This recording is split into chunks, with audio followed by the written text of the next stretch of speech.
Baik, kita akan membahas mengenai bagian kedua dari kuliah kita, yaitu mengenai pengenalan pola. Bagian ini itu diambil dari bukunya Duda ya. Di kuliah pertama sudah saya berikan nama bukunya. Jadi topik ini membahas mengenai pengenalan di dalam pengenalan pola, disiapkan oleh Dr. George Babis.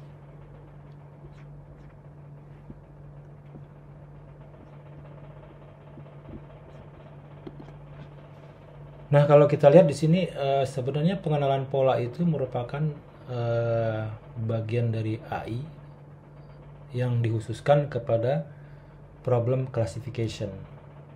Jadi kita kan punya problem beberapa di AI, itu ada klasifikasi, ada regresi, ada optimasi ya, ada maksimasi, minimizing dan sebagainya, ada optimasi dan sebagainya. Nah, klasifikasi adalah salah satu problem. Di sini pengenalan pola dianggap sebagai persoalan klasifikasi. Sebagai contoh di sini kita punya tulisan tangan ya di slide ini ada tulisan, kalau kita lihat ini mata manusia dan gampang mengenali ini adalah huruf A, yang ini huruf B dan seterusnya. Tapi di sini kita lihat ada berbagai bentuk huruf yang memiliki abjad yang sama tapi bentuknya berbeda. Nah, persoalan klasifikasi atau pengenalan pola di sini adalah mengkategorisasi tulisan ini menjadi kategori-kategori. Sebagai contoh, tulisan yang atas ini adalah masuk huruf A, kategori A, kemudian tulisan yang lain adalah kategori B atau huruf B. Jadi tugas dari pengenalan pola adalah di sini kita mengassign kategori pada suatu input data. Nah, mungkin ada yang bertanya apa bedanya antara klasifikasi dengan klasterisasi. Di dalam klasifikasi itu termasuk di dalam jenis klasifikasi yang disebut dengan supervised classification. Maksudnya seperti apa? Di dalam klasifikasi atau jenis supervised classification ini kita memberikan supervisi kepada algoritma. Yang dimaksud supervisi adalah di sini kita memberikan contoh ya dari suatu kategori untuk dipelajari polanya gitu. Jadi ini loh contoh huruf A, ini contoh huruf B, mungkin ada berbagai bentuk. Nah, itu adalah supervisi namanya. Jadi jenis yang disupervisi klasifikasinya. Sedangkan di dalam clustering kita tidak punya kategori di awal. Jadi ya, kalau di klasifikasi sudah punya kategori, misalnya kita mengenali abjad, tentu kategorinya adalah kategori A sampai Z begitu. Sedangkan di dalam klasterisasi kita tidak punya kategori di awal. Jadi disebut juga sebagai unsupervised classification, klasifikasi yang tidak disupervisi. Di mana di sini input data yang diberikan itu hanya data biasa tanpa label atau tanpa kategori. Kemudian nanti algoritma akan mencoba mengkelompokkan data yang ada itu menjadi kelompok-kelompok tertentu yang didasarkan kepada kemiripan fitur. Nah, fiturnya itu akan dicari sendiri oleh algoritma yang mana ya, kedekatan jarak dan sebagainya. Nah, ini ada beda antara klasifikasi dan klasterisasi. Jadi sudah jelas kalau dalam klasifikasi kita butuh data yang sudah ada labelnya atau sudah ada kategorinya atau sudah ada kelasnya untuk pembelajarannya. Sedangkan di klasterisasi kita tidak punya label atau tidak punya kategori di awal. Kemudian apa yang disebut dengan pola itu sendiri ya? Nah, pola ini sebenarnya bisa kita katakan suatu objek atau event. Kalau objek seperti tadi, misalnya objek huruf, ya, kalau event mungkin peristiwa tertentu ya. Nah, ini biasanya direpresentasikan menggunakan suatu bentuk vektor X misalnya, yang nilai-nilai ini berhubungan dengan suatu feature-feature tertentu. Sebagai contoh misalnya suatu objek X ya, ini terdiri dari feature X1, X2 atau atribut disebut juga sampai Xn. Sebagai contoh misalnya eh, data seorang pasien ya, misalnya pasien satu dia punya umur, golongan darah, sampai terusnya terakhir sampai feature-feature lain. Nah, sebuah ini yang tadi data yang direpresentasikan dengan suatu vektor ini biasanya merupakan suatu objek atau event. Sedangkan pola ini bisa dalam bentuk yang apa? Kalau dengan manusia itu biasanya dalam bentuk biometrik ya. Jadi pola yang berhubungan dengan suatu benda hidup. Misalnya sering kita pakai adalah sidik jari misalnya ya. Kemudian ada apa namanya retina mata, ada sinyal suara mungkin seperti itu, ada juga mungkin gambar muka, ada misalnya telapak tangan, ada tanda tangan. Ini adalah contoh-contoh pola biometrik ya. Atau mungkin juga hasil suatu misalnya contoh lain adalah misalnya kalau Anda pernah menggunakan apa namanya games ya yang menggunakan gesture, jadi mempunyai sensor untuk menangkap gerak kita. Nah, gesture itu merupakan suatu bentuk pola juga, jadi ada datanya gitu dalam bentuk vektor.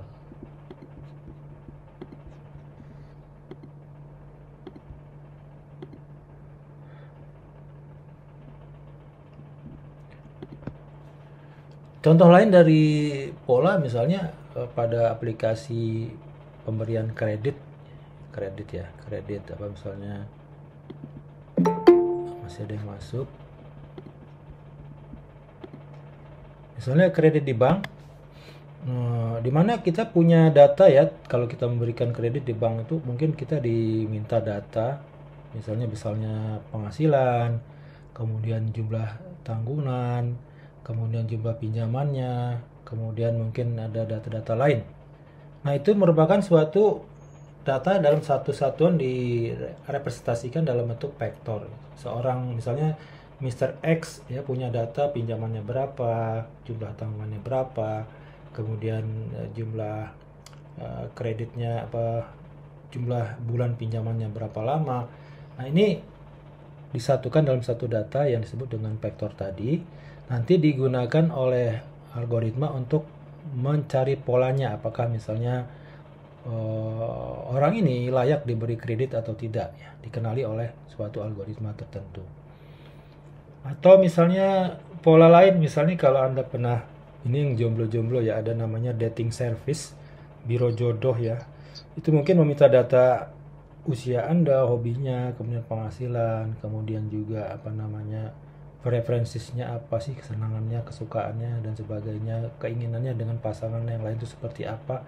Nah, ini itu ya dimasukkan ya di dalam suatu data yang dalam bentuk vektor. Nah, ini disebut sebagai pola juga, suatu pola ya. Nah, bisa juga kita dalam contoh lain misalnya di dalam klasifikasi dokumen ya, misalnya kita mengkelaskan apakah suatu teks itu masuk dalam berita politik kah, berita olahraga kah, atau misalnya tentang seni. Nah, ini ada keyword-keywordnya ya, ada kata kunci ataupun ada feature-feature yang diambil dari teks tersebut. Nah, gabungan dari feature-feature itu tadi membentuk suatu vektor ya untuk dikenali polanya.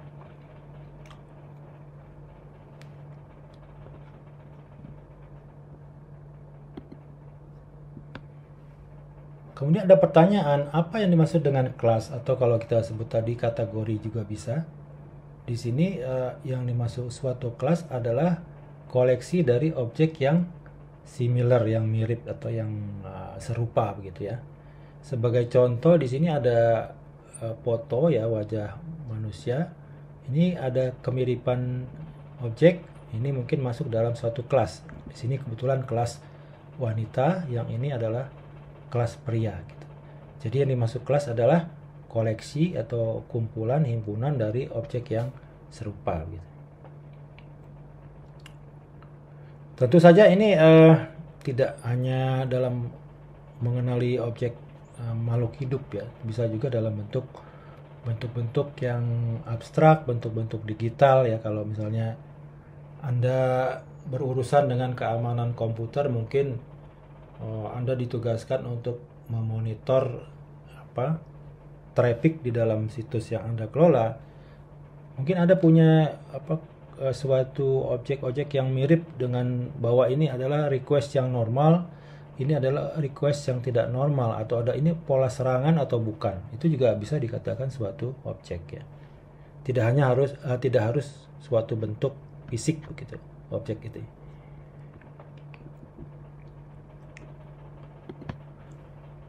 Nah, tujuan utama dari pengenalan pola ataupun klasifikasi di sini sebenarnya adalah untuk memisahkan data atau suatu fakta ya, masuk ke dalam kelas-kelas yang berbeda. Jadi ada data banyak masuk, kemudian kita pisahkan masuk ke dalam kelas atau kategori yang sesuai. Kemudian juga kita bisa meng-assign new data to correct class. Misalnya ada data baru, kita bisa mengenalinya bahwa data ini masuk ke dalam kelas apa. Sebagai contoh, misalnya kalau kita punya suatu vektor ya, jadi misalnya di sini ada sumbu x, sumbu y, di sebelah sini sumbu x ya. Nah, kita punya sebaran data, ternyata kalau yang gender classification masuk perempuan ini ada di sebelah kiri, yang mungkin yang sebelah kanan laki-laki. Maka kita objektif kita atau tujuan kita adalah kita memisahkan data ini dengan menarik garis ini. Kita memisahkan antara kelas gender perempuan dengan gender laki-laki. Jadi tujuan utama dari klasifikasi atau pengenalan pola adalah kita memisahkan data menjadi kelas-kelas yang berbeda begitu.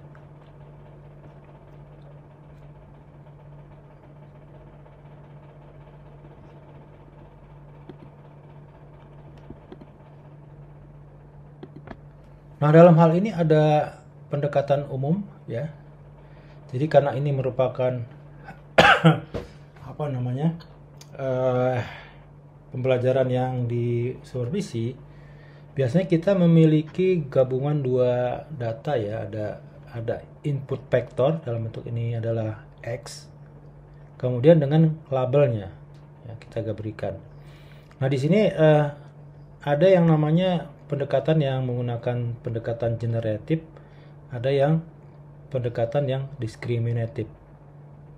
Di dalam generatif ini model ya, ini memodelkan peluang ya, joint probability, di mana probability dari data X ini masuk ke dalam kelas W ya. Ini omega yang masalah simbolnya. Jadi inilah dicari probability suatu vektor ini masuk ke dalam suatu kelas tertentu. Kemudian dari data ini, setelah kita menghitung joint probability, kita membuat prediksi dengan menggunakan aturan bias untuk menghitung kalau ada diberikan data X, kira-kira masuknya kelas apa gitu. Kemudian kita akan hitung ya semua probability dari kelas yang ada cocok dengan data yang diberikan. Jadi misalnya data ini probability untuk masuk kelas perempuan berapa, data yang itu sama juga masuk ke kelas laki-laki berapa. Nah, kemudian kita hitung, kita ambil kelas yang memiliki probability yang paling besar. Jadi the most likely class label. Jadi kita hitung probabilitasnya secara umum, kemudian kita hitung probabilitas masing-masing kelas tersebut cocok dengan datanya. Kalau kita punya dua kelas A dan B, maka berapa peluang masuk kelas A, berapa peluang masuk kelas B, kemudian kita ambil label yang memiliki probability yang lebih besar. Itu cara-cara generatif. Nah, cara lain adalah cara diskriminatif. Di sini tidak memodelkan probability, tapi langsung ya menggunakan direct mapping, pemetaan dari X to A dengan menggunakan suatu decision boundary. Jadi kalau kita buat gambarnya sebagai contoh di grafik di sebelah kanan ini, kita menarik batas ya, boundary antara kelas A dan kelas B.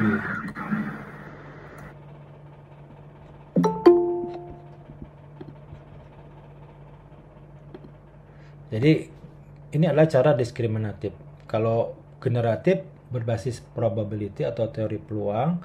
Kalau diskriminatif, datanya kita mapping di suatu ruang vektor, kemudian kita cari garis pemisah antara kelas A dan kelas B begitu. Jadi ini ada namanya ada decision boundary. Jadi garis pemisah atau batas pemisah pengambilan keputusan ya. Kemudian kita ambil yang mana kemungkinan, bukan probability, kemungkinan yang paling besar masuk dalam jatuh di wilayah mana dia. Ini cara diskriminatif.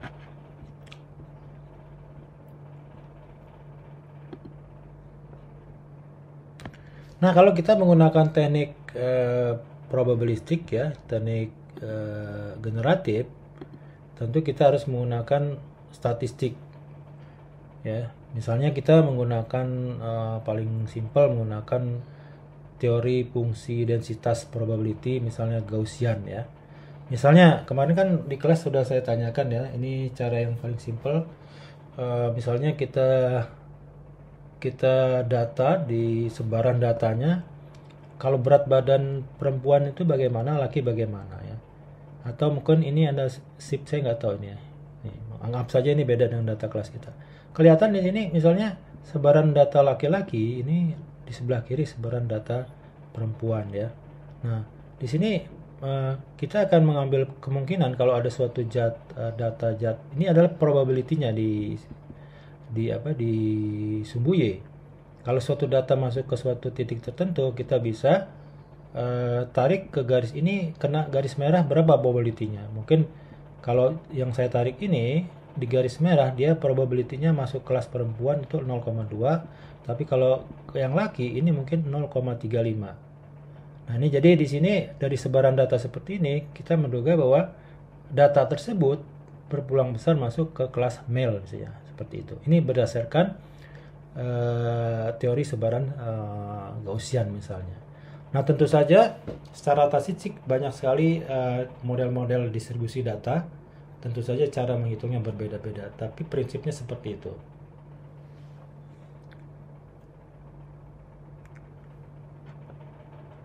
Sebelum lanjut mungkin ada pertanyaan, silakan.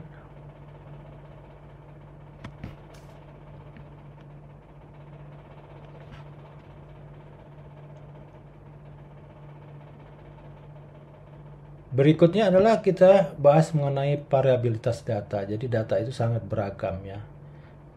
Keragaman ini bisa di dalam kelas itu sendiri dan bisa juga antar kelas. Sebagai contoh, kalau kita punya kelas huruf T atau kategori T, mungkin saja jenis huruf T itu banyak sekali cara menulisnya. Ada yang seperti ini ya, ada yang tegak, ada yang miring, ada yang putus di tengah, ada yang bold dan sebagainya. Ini semua adalah huruf T ya, merupakan kategori huruf T. Ini dan keragaman ini disebut intra-class variability, jadi keragaman di dalam kelas. Tapi ada juga keragaman yang antar kelas. Sebagai contoh, misalnya kemiripan tulisan antara kelas yang berbeda. Sebagai contoh, angka 0 ini kadang-kadang rancu dengan huruf D. Atau tulisan B dengan 8 mungkin mirip, angka 2 dengan Z, angka 1 dengan huruf L ini juga saling tertukar. Kalau kita misalnya Anda pernah menggunakan optical recognition OCR, suatu software yang digunakan untuk mengedit dari image ya. Kalau kita punya image tulisan begitu, teks kita scan, kemudian bisa kita edit secara langsung, maka akan ada error di dalamnya biasanya. Yang paling sering adalah intra-class variability, jadi tertukar-tukar, mungkin O dengan B, D2 dengan Z dan sebagainya. Jadi variabilitas data ini seperti itu, ada yang di dalam kelas, ada yang antar kelas.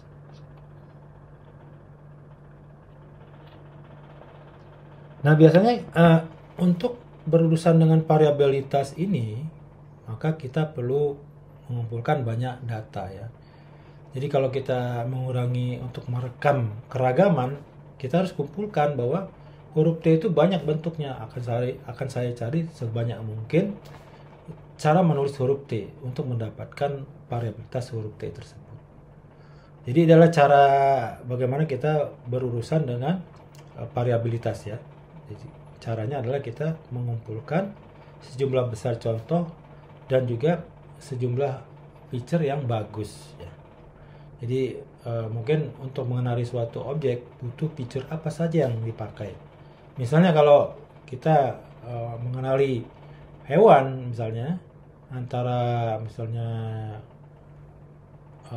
unggas dengan non unggas, mungkin akan gampang. Feature-nya adalah ada sayap atau tidak sayap, itu disebut sebagai good feature. Nah, kita cari feature-feature apa yang bagus untuk membedakan sifat-sifat mereka ini. Jadi untuk mendapatkan variabilitas data, untuk menangani variabilitas ini, kita kumpulkan data yang banyak, juga mengoleksi feature-feature yang baik sebagai representasi yang bisa diandalkan begitu.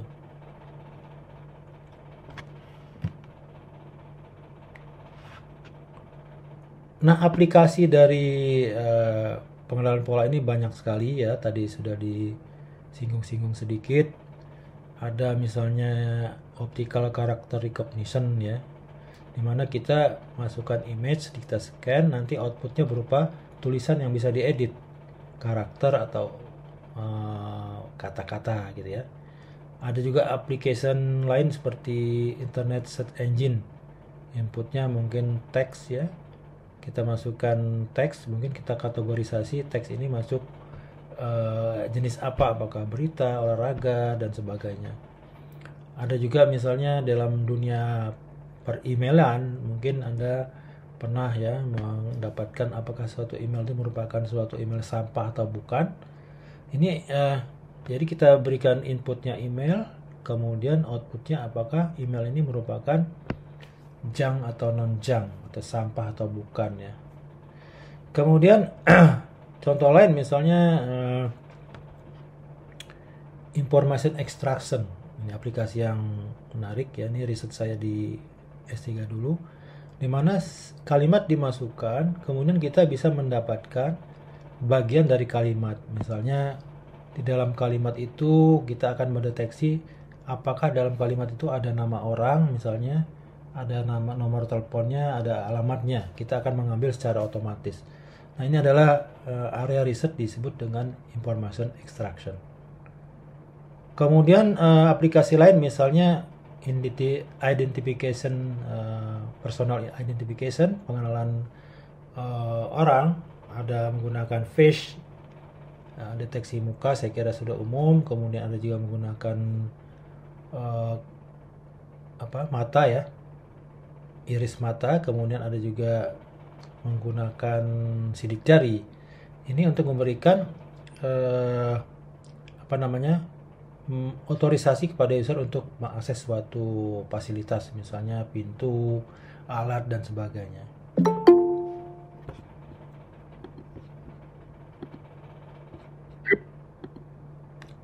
Kemudian ada yang lain, misalnya automatic target recognition. Ini misalnya di kendaraan tempur ya, mengenali apakah ini objek ini musuh atau bukan, atau berbahaya, mungkin dengan menggunakan teknik optical atau menggunakan image infrared untuk mendeteksi target. Pada kendaraan-kendaraan tanpa awak seperti mobil Tesla itu punya sensor yang bisa mendeteksi, kemudian dia akan mengkelaskan apakah target ini orang atau manusia atau hewan atau benda mati, itu bisa dikenali. Sehingga nanti mobil akan mengambil keputusan apakah berbelok, berhenti, dan sebagainya. Ini adalah automatic target recognition. Contoh misalnya di bidang pertanian ada yang disebut dengan fruit sorting ya, seperti yang kita ilustrasikan di awal kuliah. Mungkin ada dari mesin panen, kemudian buah itu diambil, kemudian disensor berdasarkan karakteristik tertentu, akan dipisahkan grade-nya, misalnya masuk ini buah grade A, grade B, dan sebagainya. Kemudian pada dunia pertanian lain, misalnya memperkirakan panen ya, itu dengan menggunakan multispectral image. Datanya diambil dari satelit. Kalau sekarang ini free ya, kayak yang ingin riset, karena di data ada data dari satelit di Amerika, NOAA dan sebagainya, itu menghasilkan image yang rutin yang menjelajahi bumi, yang bisa kita ambil, yang bisa kita olah untuk mendeteksi permukaan bumi. Ini bisa digunakan untuk memperkirakan panen misalnya. Atau kalau yang sekarang yang populer adalah menggunakan drone. Ada beberapa drone yang dilengkapi dengan sensor multispektral yang bisa memoto suatu lahan ya, dimana fotonya bukan foto seperti biasa RGB, tapi ada sensor-sensor lain, misalnya inframerah, far red inframerah, dan sebagainya, sehingga mendapatkan image yang bisa mendeteksi suatu objek tertentu ya. Untuk di dunia kedokteran misalnya dalam DNA ya, ada sequence analysis namanya. Jadi ada sebagai informasi, DNA itu terdiri dari rangkaian karbon, nitrogen, dan lupa saya ada oksigen yang berturut-turut.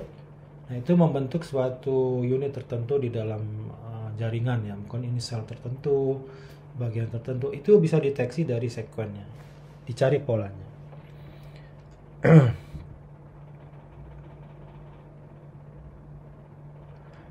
Dan masih banyak lain ya aplikasi yang bisa dimanfaatkan dengan pengenalan pola.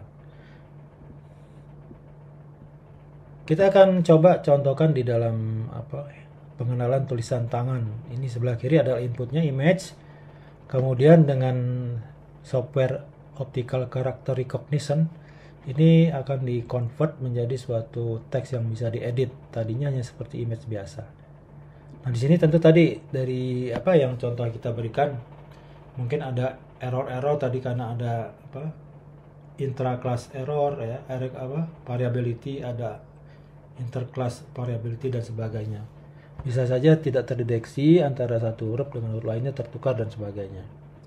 Nah, ini tergantung algoritma dan data yang diberikan untuk pelatihan seberapa baik.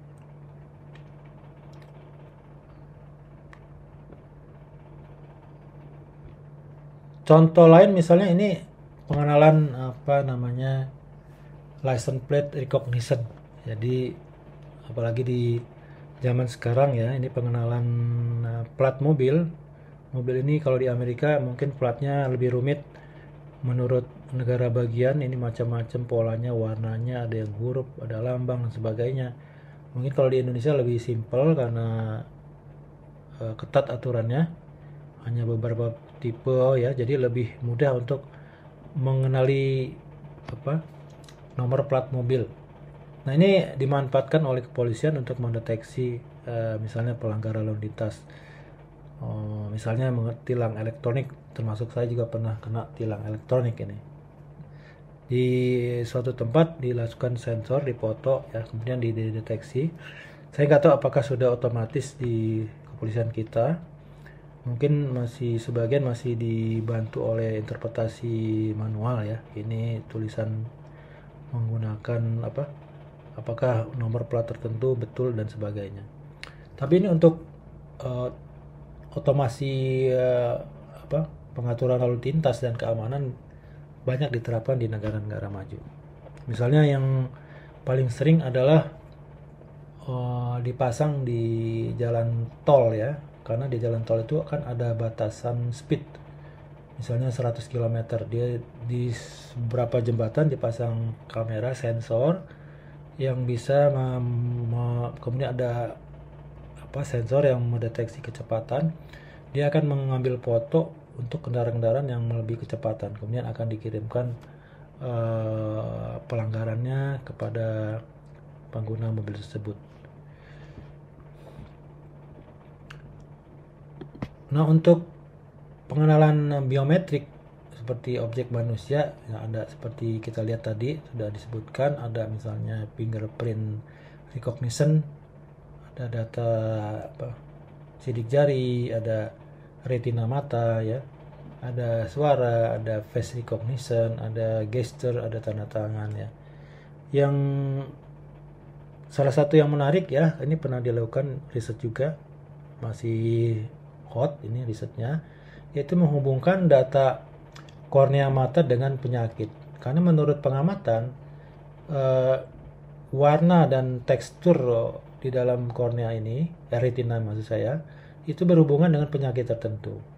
Nah, ini juga bagian riset yang marak ya di dunia kedokteran. Jadi kita cukup disensor retinanya, nanti dapat rekomendasi deteksi apa yang bisa diagnosa dari penyakit yang diderita seorang yang disensor ini.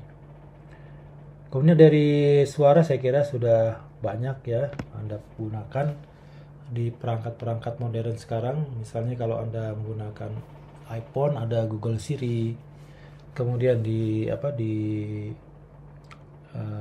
Android ada Google Now ya, ada atau Hello Google. Kemudian di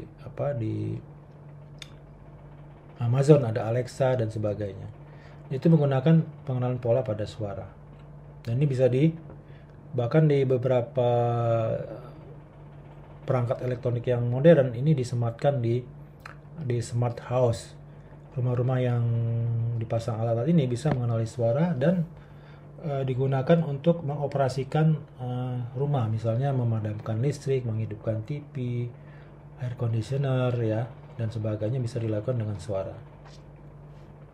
Kalau saya kira untuk yang pengenalan muka dan gesture ini juga bisa ditemukan ya, dan tanda tangan juga biasa saja.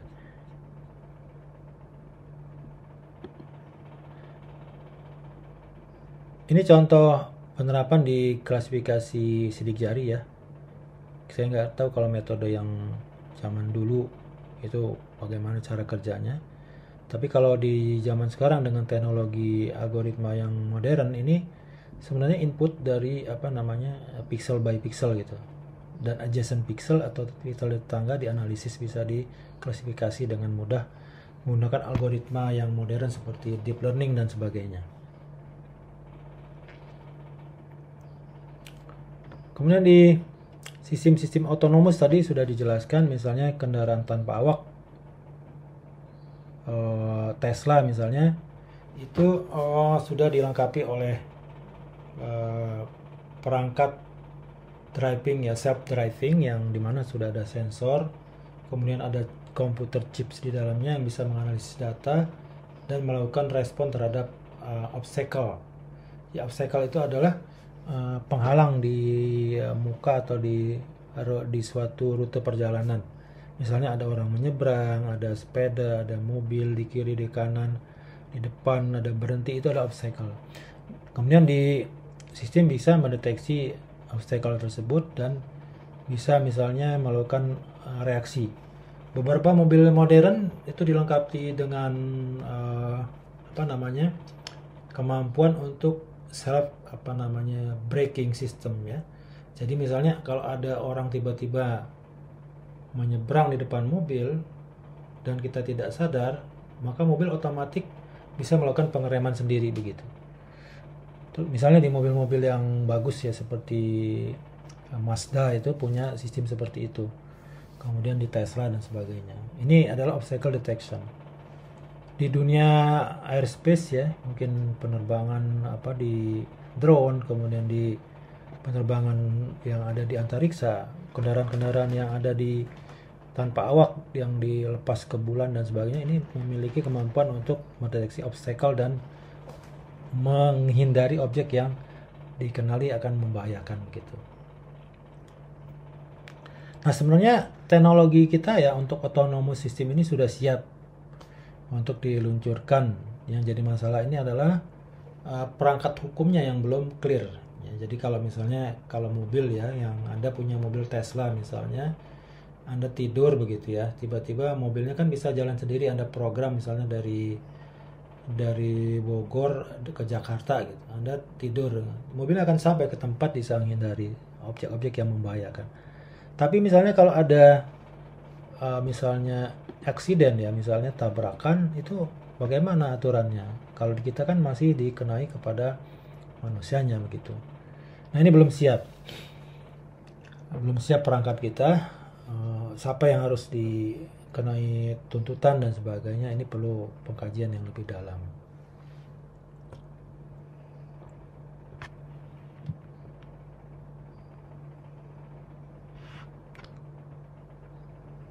Kemudian aplikasi lain adalah dunia medis. Ini ini riset yang dilakukan oleh Pak Suhendro ya kemarin ya, mendeteksi kanker dan sebagainya. Jadi ada image di sini. Ini contoh adalah image dari kanker kulit ya. Yang sebelah luar ini merupakan kulit yang normal, yang tengah ini adalah yang terkena kanker. Nah, bagaimana cara mendeteksinya begitu? Nah, kalau mata manusia mungkin bisa mengenali dengan menggunakan mikroskop dan sebagainya. Tapi kalau untuk otomasi berarti kita harus bisa pertama melakukan delineasi ya. Jadi kita membuat batas mana objek yang terkena kanker dan tidak. Nah, ini banyak sekali cabang ilmunya. Itu image processing, kemudian digabungkan dengan klasifikasi, teknik klasifikasi ataupun pengenalan pola dengan algoritma yang klasifikasi yang banyak. Contoh lain misalnya di deteksi kanker payudara juga sama, mungkin dengan image mamograf bisa mendeteksi ya dengan menggunakan algoritma tertentu, mengenali ini adalah pola orang yang terkena kanker dan ini yang tidak. Dan riset ini terbuka ya, kalau Anda misalnya ingin riset ke bidang itu, data-data yang ada di Kaggle contohnya, kalau Anda buka kaggle.com, coba kita lihat sebentar.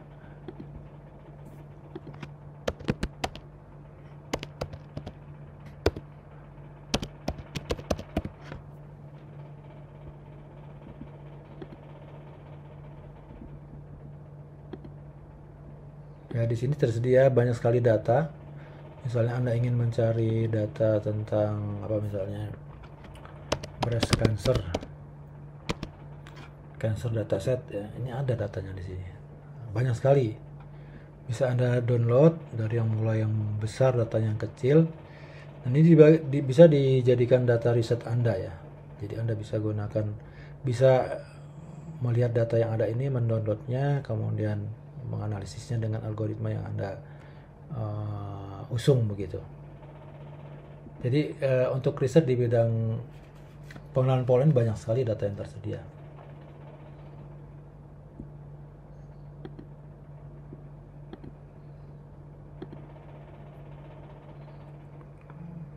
Nah, khusus untuk yang di bidang pertanian ini yang sudah saya jelaskan tadi, kalau Anda tertarik dengan penelitian di bidang klasifikasi lahan, kita bisa gunakan image satelit ya. Kalau Anda masuk ke data ntar saya lihat ya.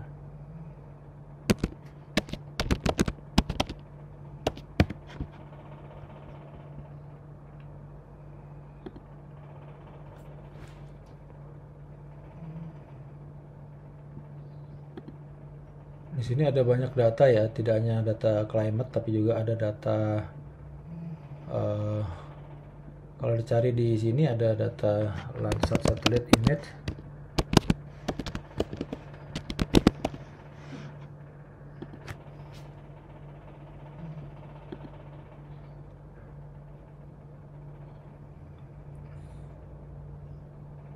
Nah, ini banyak sekali. Ini sebagian besar adalah free. Jadi dia melintas di seluruh dunia. Kita bisa cek tanggal berapa dia, kemudian keadaan bagaimana, kemudian kita download. Dan ini bisa diolah untuk riset gitu. Jadi ini free. Kalau dulu harganya sangat mahal. Saya pernah mengalami dulu tahun berapa ya, lupa saya, 20 tahun yang lalu. Itu masih bayar. Jadi untuk foto permukaan bumi yang ukurannya 18 km kali 18 km itu harganya sampai zaman dulu 30 juta. Kalau sekarang mungkin dirupiahkan bisa 100 jutaan lah gitu kira-kira. Tapi sekarang sudah free dan ini bisa kita pakai untuk riset kalau Anda tertarik riset di image dari satelit ya. Nah, bagaimana pemanfaatannya? Ini sebagai contoh adalah kita bisa gunakan misalnya mendeteksi, misalnya memperkirakan areal panen di Lampung gitu ya, misalnya di suatu daerah kita cari image-nya, kemudian kita perhitungkan kira-kira daerah itu akan panen menghasilkan berapa sih padi beras di daerah situ, ini bisa digunakan untuk melakukan perkiraan ya. Contohnya ini seperti itu. Yang lebih serius lagi adalah kalau menggunakan drone karena kualitasnya akan lebih baik image-nya. Ini bisa digunakan juga sebagai input untuk pengenalan pola, mana misalnya wilayah yang layak dipanen, berapa luas dan sebagainya. Sebagai contoh, saya pernah main ke Gunung Madu ya. Itu mereka sudah menggunakan drone juga untuk membantu memetakan kira-kira luas panen dan sebagainya. Nah, ini contoh dari penggunaan satellite image atau citra satelit, atau juga drone image, atau bisa juga dari kendaraan lain.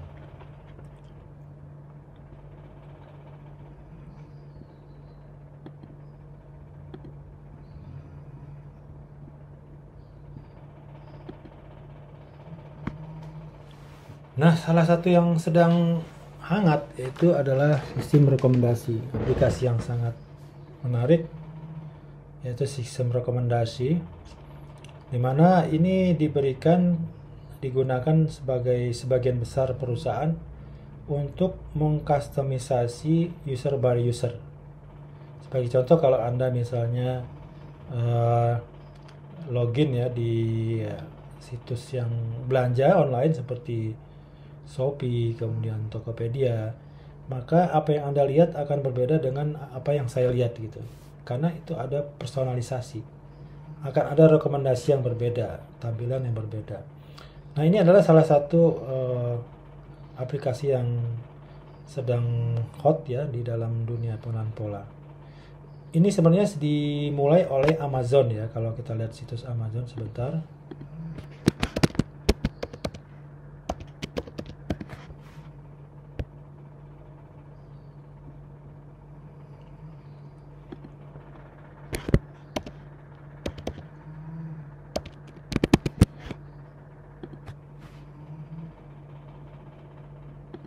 Nah, di sini ya.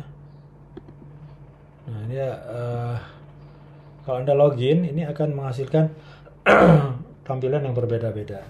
Jadi ini diawali oleh Amazon, dimana dia dulu adalah merupakan toko buku. Kemudian setiap kita mencari buku, dia akan rekomendasikan buku apa yang kira-kira cocok dengan kita. Nah, itu sistem rekomendasi ini didasarkan pada pengenalan pola. Cara yang paling umum adalah dia mendeteksi kebiasaan kita. Jadi setiap kita masuk ke situsnya, dia akan record apa yang kita lakukan. Misalnya senang mengunjungi alat elektronik, senang melihat fashion misalnya, itu akan di-record, sehingga waktu kita akan login lagi atau berjalan ke tempat yang baru, dia akan rekomendasikan hal-hal yang menjadi preferensi kita. Itu cara yang pertama. Cara yang kedua adalah dipelajari dari apa yang disebut dengan profil ya, profil yang umum. Misalnya kalau orang-orang kita terdeteksi dari Asia, Indonesia misalnya, senangnya dari data yang dia punya adalah terhadap produk tertentu. Nah, ini bisa digiring orang oleh Amazon tadi untuk melihat produk-produk yang disukai juga oleh orang-orang yang mirip dengan kita gitu. Ini adalah sistem rekomendasi. Ini sedang hot, ini risetnya yang Bu Tari kalau yang sedang riset. Saya juga sedang banyak riset di bidang rekomendasi sistem ini.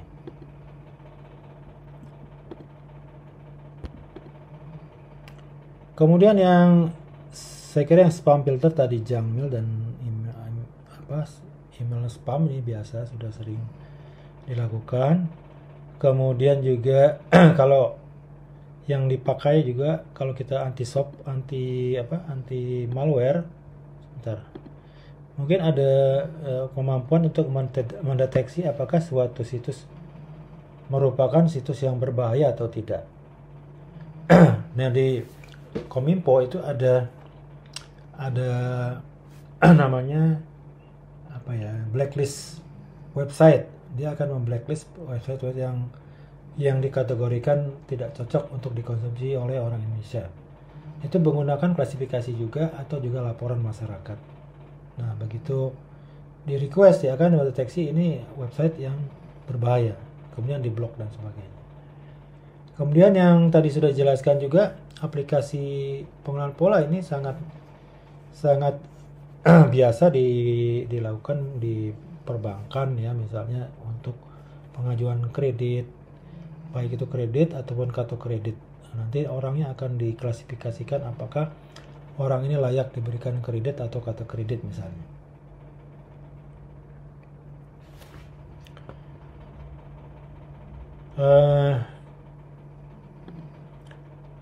Sementara itu ada pertanyaan sebelum kita lanjut, silakan.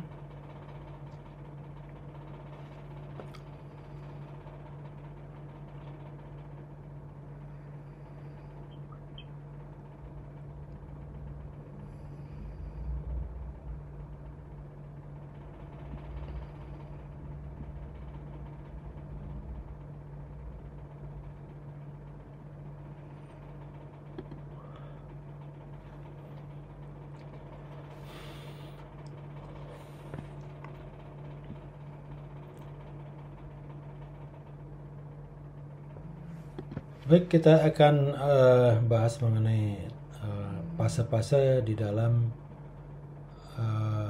pengenalan pola atau pattern recognition. Di dalam fase-fasenya ini ada dua sebenarnya, ada fase training, ada fase testing. Tentu saja kita untuk mengenali pola ini kita harus training dulu, sehingga algoritmanya mempunyai knowledge atau pengetahuan pola tentang suatu yang kita deteksi. Nah, untuk training ini kita biasanya menggunakan data training ya. Data training tadi adalah memberikan pasangan vektor data atau feature data dengan kelasnya gitu ya. Jadi berpasangan. Ada atribut, ada kelas. Kemudian biasanya kita lakukan preprocessing. Preprocessing ini adalah misalnya kita membersihkan datanya, misalnya datanya tidak standar. Sebagai contoh tadi di data bank mungkin di dalam pemasukan datanya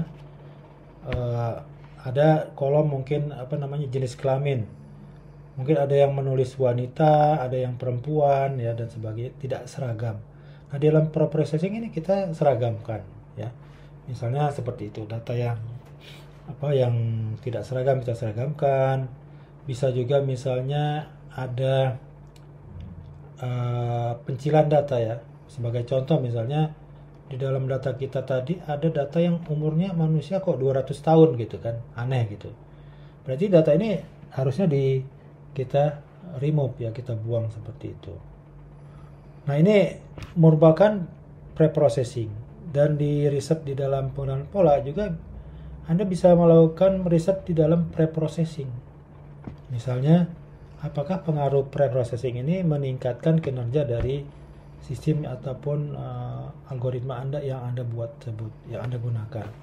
Ini bisa juga jadi bagian riset. Kemudian setelah data di preprocessing disiapkan menjadi standar ya, mungkin ada data, beberapa algoritma itu mungkin membutuhkan konversi ya, karena misalnya algoritmanya dia membutuhkan data yang bersifat numerik. Nah, ini kita convert dari data non-numerik menjadi data numerik begitu. Setelah itu di sini ada feature extraction ya. Jadi sebagai contoh tadi di data pengajuan kredit mungkin ada nama orang, ada usia, ada jenis kelamin dan sebagainya. Ini kita pilih kira-kira feature mana yang paling representatif untuk membuat model kita. Apakah kita akan gunakan semua atau sebagian? Nah, pemilihan feature yang paling pas ini ada tekniknya sendiri ya. Nanti di riset Anda kalau belajar machine learning akan dipelajari, namanya feature selection pembahasannya, sehingga terpilihlah feature-feature yang paling bagus untuk diajukan sebagai feature yang terseleksi yang bisa digunakan untuk pemodelan. Kalau sudah feature-nya sudah terpilih, kemudian kita buat modelnya ya. Jadi kita bangun menggunakan data sehingga bisa menghasilkan classifier atau menghasilkan model yang bisa mendeteksi. Nah, model ini kemudian tentu saja kita uji dengan data sebenarnya atau dengan data lain yang tidak digunakan di data training. Ini sebenarnya bukan testing ya, tapi lebih kepada implementasi yang sebelah kiri ini. Dimana kita punya lingkungan fisik, misalnya kalau tadi peralatan penduga apa ya, misalnya ada suatu sistem yang bisa mengkelaskan apa misalnya keamanan berkendara ya, mungkin mendeteksi lingkungan, kemudian datanya diambil, di pre-processing, di ekstraksi fiturnya, dapat fitur, diklasifikasi dibandingkan dengan model ini. Nah, model ini akan menduga kira-kira data tadi masuk kelas apa. Misalnya menurut ramalan ini cuacanya buruk, bagus, atau tidak bagus gitu. Nah, ini akan menjadi keputusan ya. Misalnya kalau ada penerbangan mungkin di cancel, ada di postpone, ditunda dan sebagainya. Ini adalah implementasi sebenarnya. Kalau pengujiannya sendiri sih sebenarnya di tahap lain ya. Ini sebenarnya ada training, ada testing, ada implementation. Yang sebelah kiri ini implementation. Yang tengahnya ada testing dulu. Seberapa baik model kita ini gitu ya. Jadi di tengahnya ada testing, yang sebelah kiri ini ada implementasi. Yang testing ini menguji apakah model kita akurat atau tidak. Misalnya dari 100 kasus yang dicobakan, dia bisa dengan benar mengklasifikasi 98, berarti kita memiliki tingkat akurasi 98%. Nah, beberapa aplikasi membutuhkan akurasi tinggi, beberapa aplikasi tidak terlalu tinggi membutuhkannya. Untuk aplikasi yang misalnya rawan terhadap keamanan, mungkin perlu akurasi yang baik sekali, seperti itu.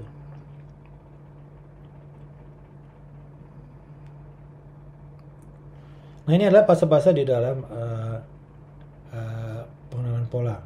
Beberapa poin yang bisa dilakukan riset, misalnya di pre-processing, Anda bermain-main di sini, atau di feature extraction, kalau Anda pilih-pilih misalnya dari 5-10 feature, berapa yang feature yang paling bagus, yang menghasilkan model terbaik. Ini juga bagian dari riset, bisa dilakukan ya. Kemudian tentu saja di sini model ini adalah berkaitan dengan algoritma yang Anda pilih, seperti itu.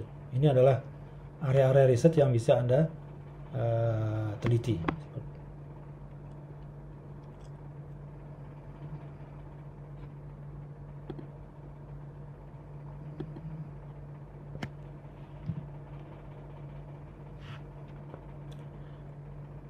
Nah, sekarang kita akan masuk kepada contoh nyata ya di lapangan ya. Ini agak-agak serius ya contohnya.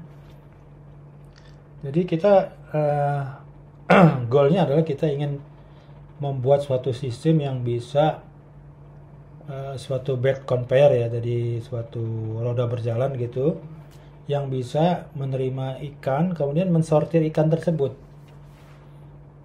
Dimana di sini digunakan kamera untuk menangkap datanya, dimana dari kamera ini akan mendeteksi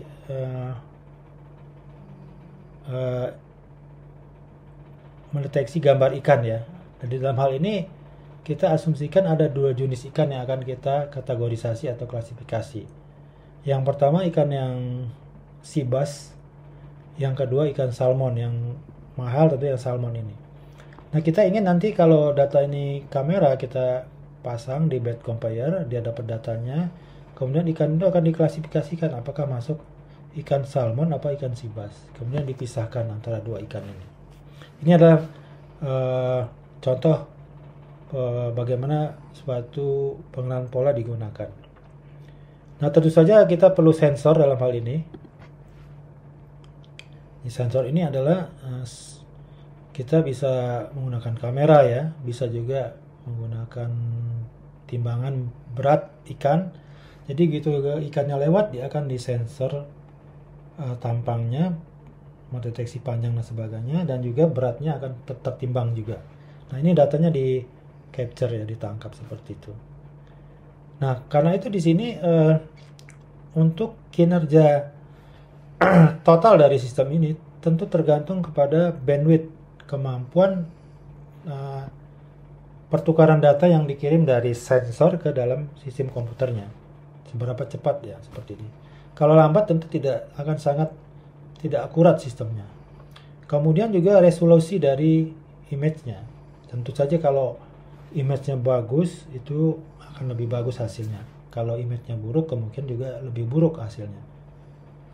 Kemudian masalah sensitivitas atau distorsi dari sensor yang digunakan. Jadi ketahanan sensornya dalam menghadapi gangguan-gangguan. Ini mungkin ada angin, ada apalah gitu ya. Ini tentu berpengaruh kepada kinerja dari sistem klasifikasi atau pengenalan pola dari ikan ini.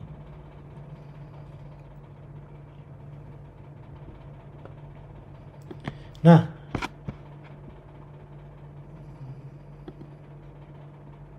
di sini ada preprocessing. Ingat dalam step kita tadi kita punya pemrosesan dulu ya di awal ya, yang merupakan suatu tahap yang kritis. Sebagai contoh, mungkin di dalam gambarnya ada noise ya.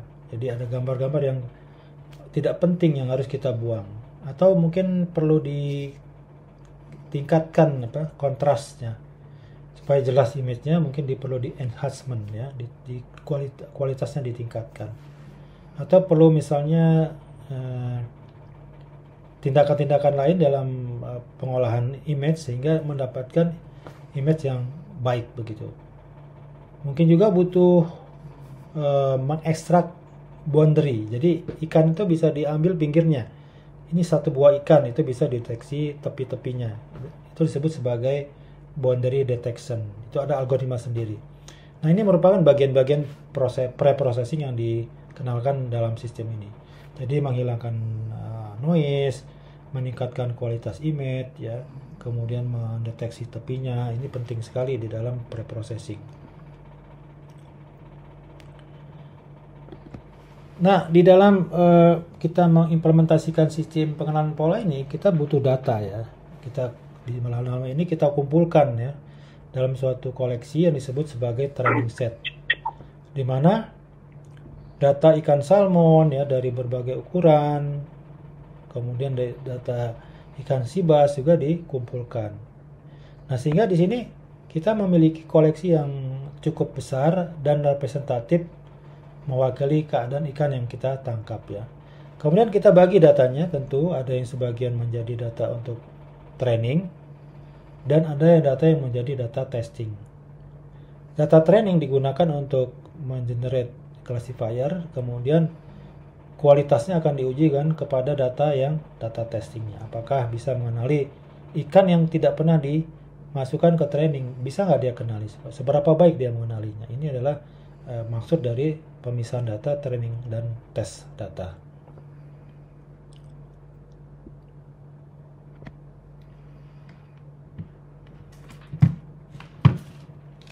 Kemudian kita lakukan feature extraction ya. Dimana di dalam feature extraction ini penting tentu kita akan mencari seberapa baik feature yang bisa memisahkan antara satu sifat dengan sifat lain. Sebagai contoh, misalnya kalau kita punya suatu feature yang seperti ini, yang di gambar sebelah kiri, ada kelas X, ada kelas merah. Nah, ini kan kelihatan berkelompok, yang X ini yang hijau dan yang merah berkelompok dan terpisah. Nah, ini kita menghasilkan yang disebut sebagai feature yang baik, karena dengan jelas kita dengan gampang memisahkan feature-feature ini antara yang X dan yang merah, yang hijau dan yang merah. Tapi kalau misalnya kita mempunyai feature yang saling tumpang tindih setelah kita petakan di suatu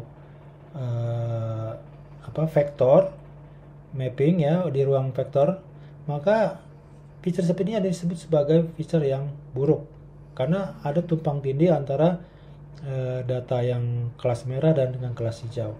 Bagaimana kita memisahkan? Sangat sulit. Nah, kita menginginkan kita mendapatkan good feature dalam hal ini.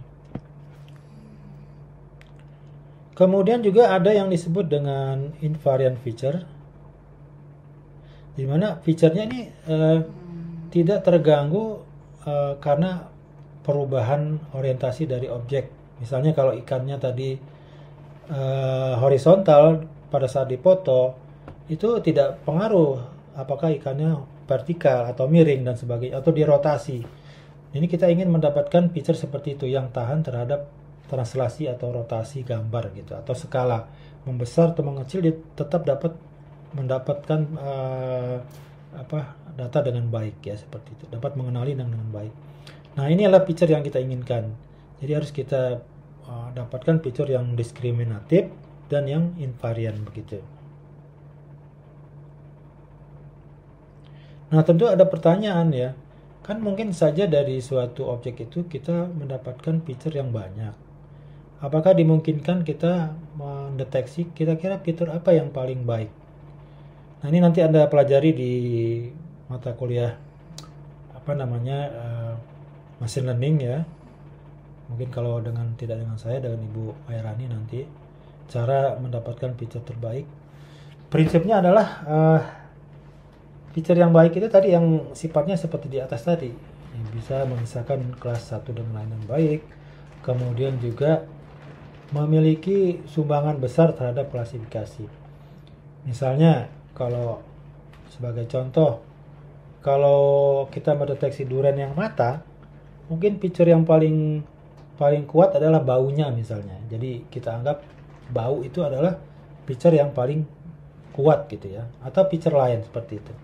Nah, ini kita cari dari hubungan antara fitur tadi dengan kelasnya. Bisa dengan menggunakan teknik misalnya korelasi, seberapa korelasinya antara fitur tersebut terhadap kelasnya.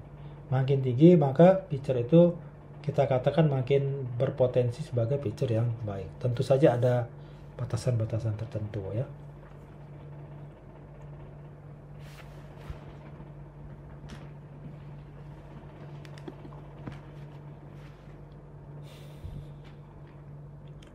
Nah, misalnya di sini misalkan ada informasi seperti ini, misalnya nelayan tersebut mengatakan secara umum, kata dia, ikan sibas itu lebih panjang dari ikan salmon secara umum.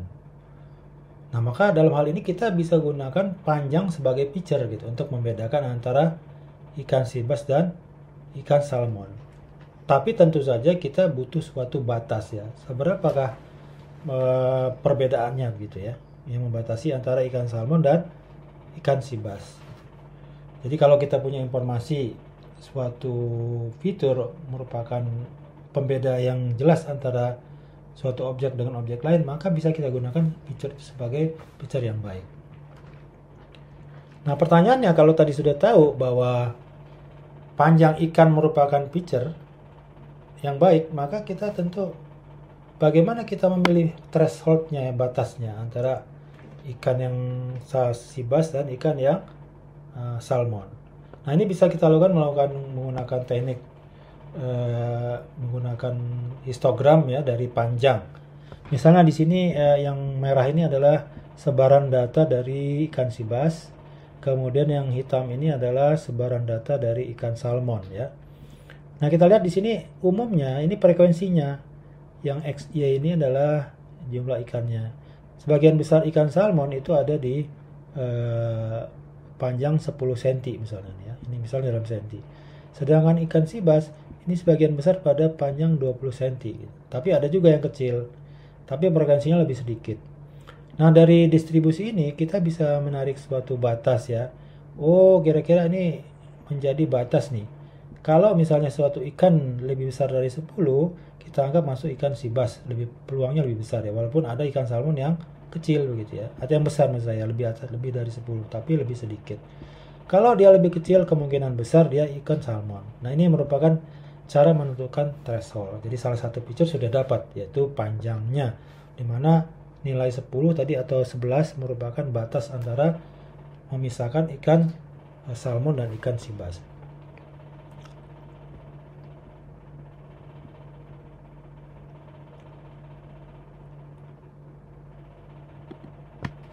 Kemudian kita dari berat ya. Nah, kita lihat lagi dari data, kita evaluasi beberapa data. Kita juga bisa petakan histogramnya. Di sini kelihatan distribusi berat ikan salmon ini lebih ringan terutama ya, sebelah kiri yang hitam ini. Sedangkan ikan sibas ini ada di sebelah kanan. Nah, kita bisa narik garis pemisah sini. Nah, di sebelah kiri ini kecenderungan akan merupakan ikan salmon. Jadi kalau yang lebih kecil dari 6 ini, saya nggak tahu satuannya apa ini, dalam unit 6 ini, maka kemungkinan dia ikan salmon. Kalau lebih besar dari 6, kemungkinan besar ikan sibas. Nah, ini adalah fitur berat dari ikan ya, berdasarkan distribusi data ikannya. Nah, tentu saja kita tidak bisa menggunakan satu feature. Kita harus mengkombinasikan antara satu feature dan feature lainnya sehingga kita mendapatkan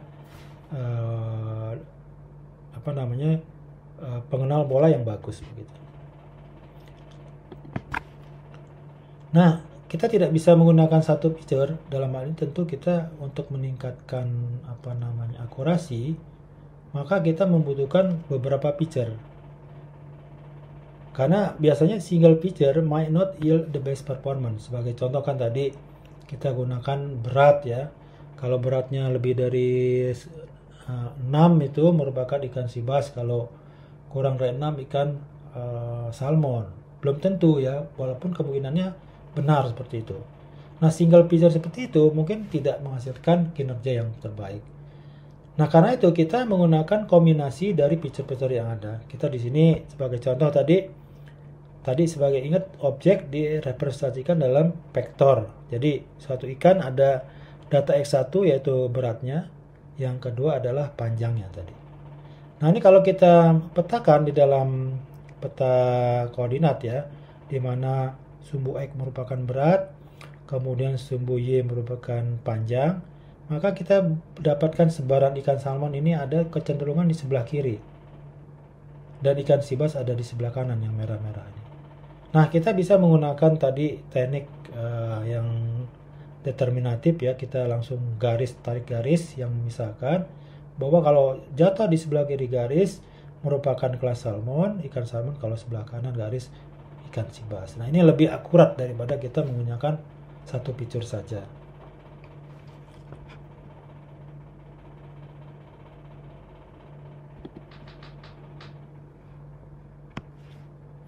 Pertanyaannya adalah apakah dengan menambah feature itu akan meningkatkan kinerja? Ya, nah ini tentu saja belum tentu. Di sini dikatakan menambah feature mungkin akan secara komputasional inexpensive. Maksudnya apa? Tentu cara menghitungnya akan lebih lama, lebih banyak memakan CPU, mungkin menggunakan RAM yang lebih banyak ya, dan sebagainya. Kalau datanya sedikit tidak masalah, tapi kalau sudah banyak sekali akan sangat mahal. Jadi tidak selalu menambah feature itu merupakan solusi yang baik. Kemudian correlated feature might not improve performance. Ya, jadi kalau ada dua feature yang saling berhubungan, ini datanya berganda ya. Misalnya gini, Anda tadi di dalam masalah kredit, mungkin Anda mencatat umur gitu. Tapi juga dicatat tanggal lahir gitu. Sudah dua. Ini data yang berganda. Nah, data ini yang seperti ini kan orang yang tanggal lahir lebih duluan tentu umurnya lebih tua begitu, lebih banyak. Ini berarti ada data yang terkorelasi atau data yang redundant berganda. Ini kita bisa buang salah satu. Jadi kalau kita nambah feature tapi tidak menyumbangkan informasi, ini tidak berguna. Jadi kita harus menambah feature tapi yang tidak redundant ya, tidak istilahnya mubazir begitu. Kemudian kadang-kadang kalau kita tambah feature terlalu banyak, maka ini akan disebut sebagai kadang-kadang malah menurunkan kinerja. Jadi tidak menjamin makin banyak feature tentu kualitas pengenal pola kita ini atau classifier kita ini akan lebih baik. Kadang-kadang malah mendapatkan yang disebut fenomena curse of dimensionality. Jadi namanya disebut sebagai kutukan dimensi. Jadi makin banyak feature-nya ternyata menurunkan kinerja. Bisa seperti itu. Kenapa seperti itu? Di sini contoh ya. Nah, di sini di dalam curse of dimensionality, di mana jumlah data training tergantung jumlah feature. Kalau dia tadinya kalau satu dimensi mungkin butuh hanya beberapa, kalau dua dimensi membutuhkan di sini ada 1, 2, 3, 9, kalau 3 dimensi mungkin membutuhkan 27 ya, M pangkat D feature. Nah, ini tentu akan menghasilkan butuh data yang lebih banyak. Di sini jumlah training data akan sangat bereksponensial meningkatnya. Jadi kalau tadi misalnya kalau satu feature hanya butuh 3 data, Kalau 2 feature mungkin 9 data cukup, kalau 3 feature berarti butuh 27 data dan sebagainya. Nah, ini meningkat dengan eksponensial. Ini tentu akan menghasilkan kebutuhan data yang banyak, dan ini proses yang panjang begitu untuk menganalisanya.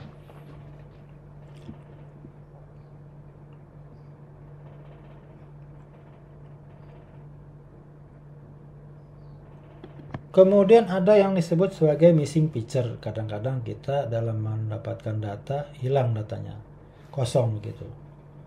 Nah, pertanyaannya apakah kita harus melakukan training pada data yang tidak lengkap? Nah, ini ada beberapa teknik ya. Nanti dibahas di machine learning. Feature yang missing ini, yang hilang ini bisa ada beberapa cara. Ada bisa kita buang satu record tersebut, atau bisa kita duga datanya dengan data tetangga sebelah yang mirip ya, atau bisa kita isi dengan data-data yang rata-rata kira-kira berapa sih gitu. Nah, ini juga ada penanganan sendiri di dalam missing feature ini. Dan ini merupakan bagian riset ya. Kemudian kebetulan saya kemarin, sebentar saya tunjukkan, ada riset seperti itu.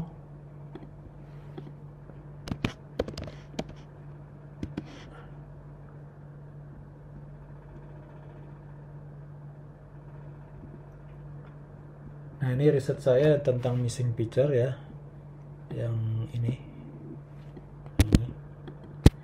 Jadi ada data hilang dan kita duga dengan teknik fuzzy dengan menggunakan data tetangganya. Jadi data tetangga terdekatnya mana sih yang mirip.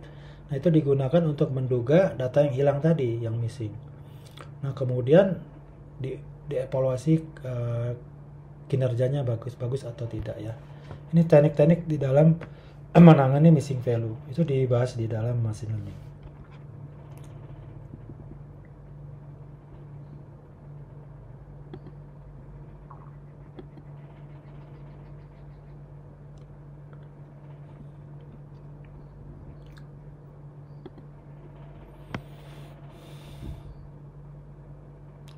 Nah, kemudian kalau kita sudah punya data yang tersebar dalam beberapa feature ya, kita tentu akan sampai kepada, kalau kita menggunakan klasifikasi yang strict tadi, kita harus menarik garis pengambilan keputusan atau decision boundary.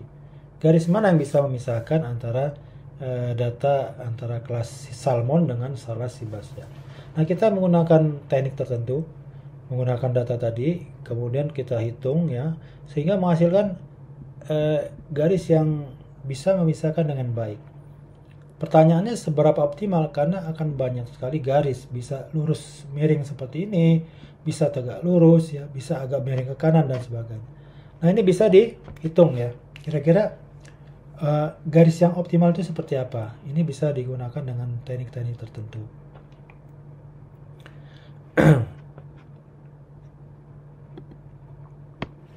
Ada yang penarikan garis yang kalau kita pakai teknik yang paling simpel, kita tarik garis lurus seperti ini. Jadi ini adalah suatu linear classifier namanya. Contohnya menggunakan algoritma support vector machine. Nah, tentu saja di sini ada banyak sekali yang error kemungkinan ya. Contohnya ada titik-titik merah jatuh di sebelah kiri, tapi ada juga titik kanan yang sebelah titik hitam yang jatuh di sebelah kanan. Ini adalah suatu error. Ini kalau kita menggunakan yang model yang simple. Dalam hal tertentu kita bisa mengenerate suatu model yang lebih kompleks. Misalnya pada SVM itu kita menggunakan polinomial. Nanti garis yang terbentuk tidak lurus, tapi mungkin seperti gambar apa nih ya, gambar relief ya, gambar sungai begitu. Dia akan menyesuaikan dengan pola datanya. Nah, ini tergantung modelnya. Ini yang sebelah kanan ini adalah model yang kompleks ya, seperti ini. Jadi itu tergantung pemilihan model ya, nanti ada pertimbangan kapan kita memilih model yang ringkas, bisa juga model yang kompleks. Di dalam masalah pengalaman pola ini atau klasifikasi umum, ini ada fenomena yang disebut sebagai overfitting. Jadi di dalam overfitting ini maksudnya kita punya model kompleks yang kita bentuk sedemikian rupa mirip dengan datanya ya. Seperti itu ya. Jadi sebagai contoh sebelah kanan ini meliuk-liuk benar ya, sesuai dengan data ya, seperti ini. Ini secara otomatis oleh software ya. Jadi dia akan mengusahakan sebagus mungkin tekukannya sesuai dengan data. Ini ada pada satu saat ini akan menghasilkan yang disebut overfitting. Maksudnya seperti apa? Overfitting ini artinya melakukan proses generalisasi yang buruk. Implikasinya seperti apa? Nanti pada saat diuji dengan data yang belum pernah dilihat, pada saat training memang bagus datanya, cocok dengan data yang diberikan. Tapi mungkin pada saat diuji dengan data lain, kinerjanya justru menurun. menurun ya. Ini disebut sebagai overfitting. Jadi kita perlu kompromi antara model yang sederhana dengan model yang rumit seperti ini untuk menghindari overfitting. Untuk mendeteksinya mudah, pada saat kita training bagus, tapi begitu diuji turun. Nah, itu adalah contoh dari overfitting.